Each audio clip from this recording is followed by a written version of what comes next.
তোমরা পুরুষ কেন? তোমাদেরকে পুরুষ বানানো হলো কেন? তোমরা পুরুষ কেন? তোমাদেরকে পুরুষ বানানো হলো কেন?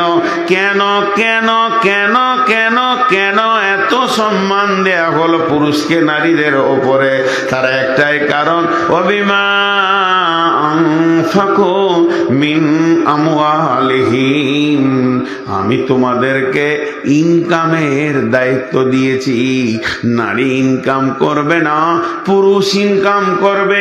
বর্ষায় ভিজে যাবে, শীতে কাঁপবে, গ্রীষ্মে পুড়ে যাবে, সমস্ত মৌসুমে কষ্ট করে খেটে এনে মাল জমা করবে।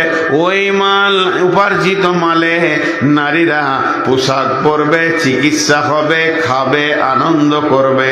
পুরুষের ইনকামের মালে নারীরা আনন্দে থাকবে, তারা পোশাক পরবে, তারা আনন্দে থাকবে, স্বামীর ঘরে থাকবে, তাদের চিকিৎসা হবে।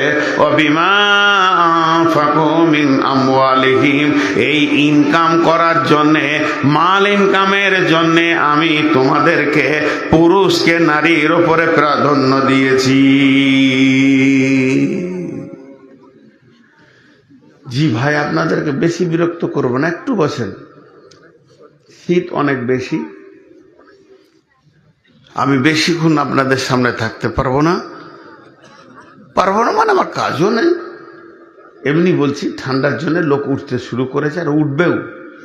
এখানে তো তাও রয়েছে এতক্ষণ। বাংলাদেশে তো আমাদের ইন্ডিয়ান টাইম 11টাই শেষ, আর পশ্চিমবঙ্গে এখন আর সব থেকে বেশি সময় ধরে জালসা হতো কাটিহারে, রাত 1:30, 2, 3টে। ওরাও আর 12টা পার করছে না। এই প্রথম একটা দেখলাম এই বছরে, যেটা 12টা পার করে আমাকে উঠতে হলো। তাছাড়া এবছর যতগুলো প্রোগ্রামে উঠেছি রাত 10টায় 12টায় শেষ, যত উঠেছি। তা আপনাদেরকে বেশি বিরক্ত করব না। মা বোন যতগুলো আছেন চলে যান না, একটু বসেন।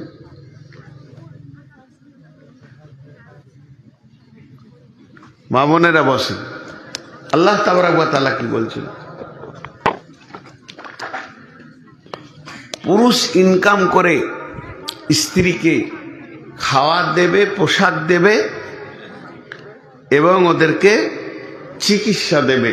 এই জন্য পুরুষকে পুরুষ বলা হয়েছে। এরপরে নারীদেরকে বলছেন, পুরুষকে বলা হয়ে গেল, এবার নারীদেরকে বলছেন আল্লাহ, ফাসলিহাতুন কানিতাতুন হাফিদাতুন লিল গায়বি বিমা হাফিজাল্লাহ। ও আমার মা, ওরে আমার বোন, একই